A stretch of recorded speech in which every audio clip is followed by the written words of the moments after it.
Welcome to my daily report market analysis videos with me, Richard Perry, market analyst at Hantec on Tuesday the 30th of April. We have a little bit of a risk negative market look to today's across the board, and you've got the impact being from China, being the Chinese PMIs disappointed across the board overnight, and this sort of puts the prospect of this improvement in the Chinese economy just a little bit on ice, and just sort of questions it a little bit. You've seen a lot of the PMIs suggesting that inventory builds in prior months were behind why we saw a bit of a dip back this month, missing expectations pretty much across the board, dropping back to 50.1, just a shade above neutral on that manufacturing data. Also the non-manufacturing, the services sector falling away, the composite PMI dropping back to 53.4. So there was a bit of a disappointment in those numbers this morning, and that has hit across markets.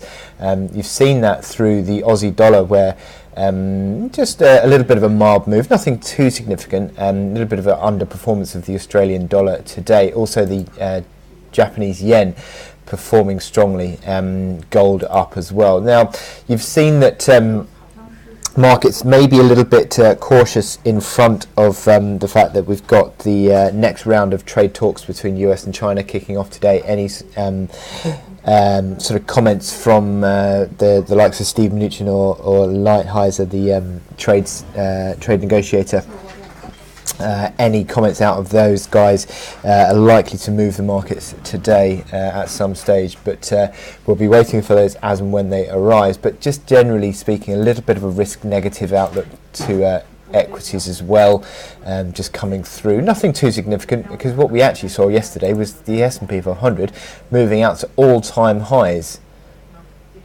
on the intraday and on a closing basis as well. So really interesting that we're getting all-time highs on the S&P 500, even though we're slightly less risk positive today, and you can see that through the futures, which has just basically unwound that move today. You've got bond yields which are lower. They dropping back on the 10-year, back down lower on the 2-year again. As I said, that the market is just taking on board this slight risk negative mindset today. Now we've got quite a lot of data actually that we need to be watching out for. Obviously, we've had the Chinese data, but throughout the morning you get the German inflation numbers coming through, and then you get the composite Germany number at 1 o'clock. But first of all, we've got at 10 o'clock. Sorry, there's a lot of data here. 10 o'clock, we've got the flash GDP numbers for the Eurozone, expected to come in at 0.3, up from 0.2 in Q4. And then at 1 o'clock, zoom forward to 1 o'clock, we've got the German HICP numbers, expected to improve. And actually, a couple of the state numbers were coming quite strongly ahead of expectations. So that HICP at 1.7% looks like it's possible. And then we look at the US data, which at 3 o'clock we've got the consumer confidence expected to improve back to 126, and also the pending home sales at 1.1%.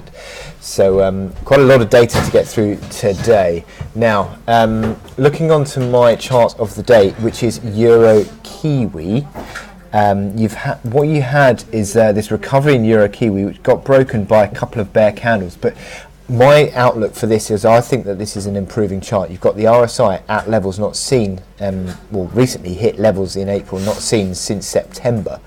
You've got the MACD lines, which have just drifted over a little bit, but nothing too significant, and stochastics have just started to bottom out. And I think that you've just basically unwound back into all this batch of support, all these breakout levels between 67.20 and 66.30, this neckline here at 66.30, and a move back into that underlying support, I think has formed a bit of support yesterday. Look at that bull hammer candle, and we've seen a bit of a swing higher back today, and I think that this is going to be a little bit of a dip that gets bought into, because I think it looks like this is more of an improving chart now. And I think within the concept of this being a range play over the past 5-6 months, I think that we could well be sort of pulling towards the tops of this range, even though we've broken that uptrend with these 2 negative candles. I think that the rebound move that we saw yesterday, finding a basis of support, you've got the RSI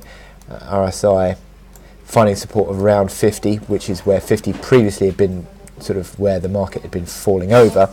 It's basically a point at which the market starts to return and buying. So I think this is a little bit of a buying opportunity given yesterday's bull hammer candle. So a move above 68.50, which is this reaction high here from February, a move above that would reopen the high at 69.60. And then you're looking at the range highs of 71 figure area. So I wish you good luck in your trading today, and I will speak to you later.